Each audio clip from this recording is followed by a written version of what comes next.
Frederic Baldan ose Baldon, nuk di si lexohet, kjo shkruhet Baldan.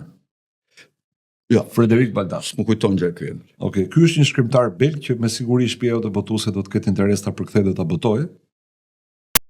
Një libër ese ku ka analizuar poshtërsitë e Ursula von der Leyenit në rastin e Pfizer Gate, skandalit me vaksinat.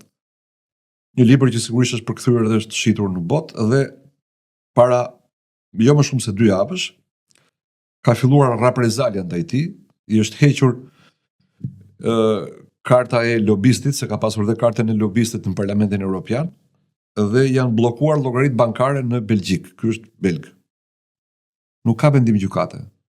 Thjesht ky kritikoi Ursula von der Leyen, ju bllokuan llogaritë, ju hoq karta Po mirë. e akreditimit në Parlamentin Evropian. Luftë është jeta, kur merr misione të mëdha, presione dojnë të mëdha.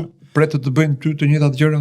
Të blokojnë llogaritë bankare, të sulmojnë me tatim taksa, të të akuzojnë për korrupsion, për evazion fiskal. Unë llogaritë bankare bosh i kam, le t'i mbyllin, ja u kam falur gjitha çka kam.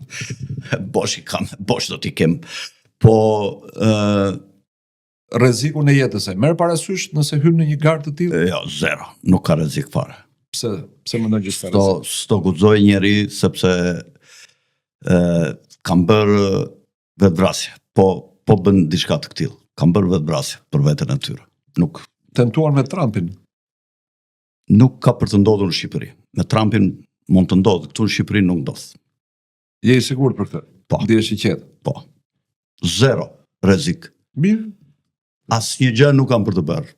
Gjën më të vogël të bëjnë, ja kam bërë vetes tyre.